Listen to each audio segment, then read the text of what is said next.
শিৱসাগৰৰ এখন চৰকাৰী বিদ্যালয়ত ব্যতিক্ৰমী দৃশ্য।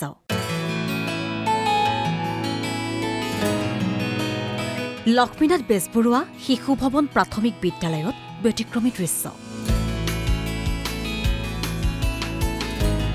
নামভৰ্তিৰ প্ৰপত্ৰ সংগ্ৰহৰ বাবে দীঘলীয়া শাৰী। ৩-৪ দিন আগৰে পৰা অভিভাৱকৰ দীঘলীয়া শাৰী। অসমীয়া মাধ্যমৰ চৰকাৰী বিদ্যালয়ৰ পয়ালকা ছবিৰ বিপৰীতে শিৱসাগৰৰ এখন বিদ্যালয়ে কঢ়িয়াই আনিছে আশাৰ বতৰা। শিৱসাগৰৰ এইখন চৰকাৰী প্ৰাথমিক বিদ্যালয়ত নামভৰ্তিৰ প্ৰপত্ৰৰ বাবে ৭০ৰ পৰা ৭২ ঘণ্টা অপেক্ষা কৰি অভিভাৱকসকলে সংগ্ৰহ কৰিছে প্ৰপত্ৰ।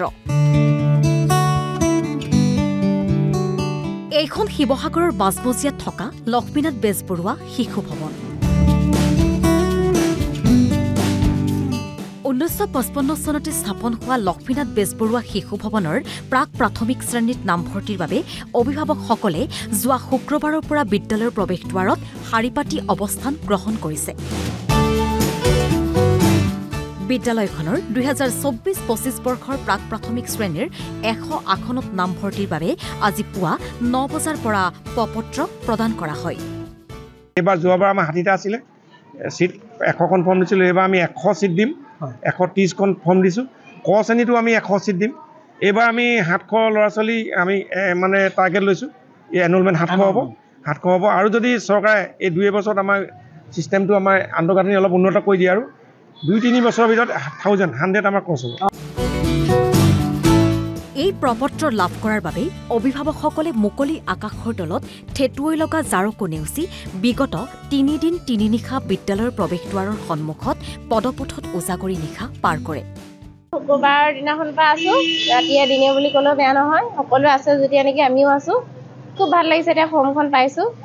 প্ৰায় প্ৰতি বছৰে ছাত্ৰ ছাত্ৰীসকলে A+ প্ৰাপ্ত, মানে শিক্ষাটো ভাল, ছাৰ বাইদেউহঁতে ভালকৈ সকলোকে আগুৱাই নিয়ে। বোলে এওঁ নোৱাৰিছে থৈ নাযায়, চবকে আগুৱাই নিবলৈ চেষ্টা কৰে। চব ক্ষেত্ৰতে, অকল শিক্ষা পঢ়া ক্ষেত্ৰতে নহয়, খেলত হওক বা আৰ্টত হওক, সকলো ক্ষেত্ৰতে ছাৰহঁতে আগবঢ়াই নিয়ে। আৰু আমি এতিয়া অংগনবাড়ীত পঢ়াই আছিলোঁ, আমাৰ ল'ৰা ছোৱালী এতিয়া অংগনবাড়ীত পঢ়াইছোঁ, বহুতখিনি আগুৱা হৈছে, দেখিছোঁ আমি নিজে, সেইটো কাৰণেও আহিছোঁ। বিদ্যালয়খনে মুঠ ১৩০খন প্ৰপত্ৰ বিতৰণ কৰে যদিও তাৰে ১০০ গৰাকী শিক্ষাৰ্থীয়েহে নামভৰ্তিৰ সুযোগ পাব। মাতৃভাষা মাধ্যমৰ এই চৰকাৰী বিদ্যালয়খন অন্যান্য বিদ্যালয়সমূহৰ বাবে এক আদৰ্শস্বৰূপ।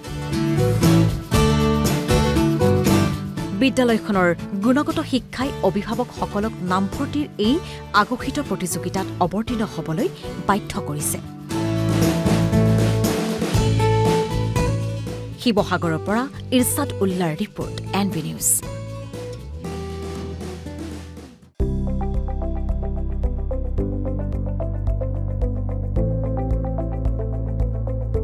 NB নিউজ, সহজ সৰল ভাষাত নৱভাৰতৰ কথা।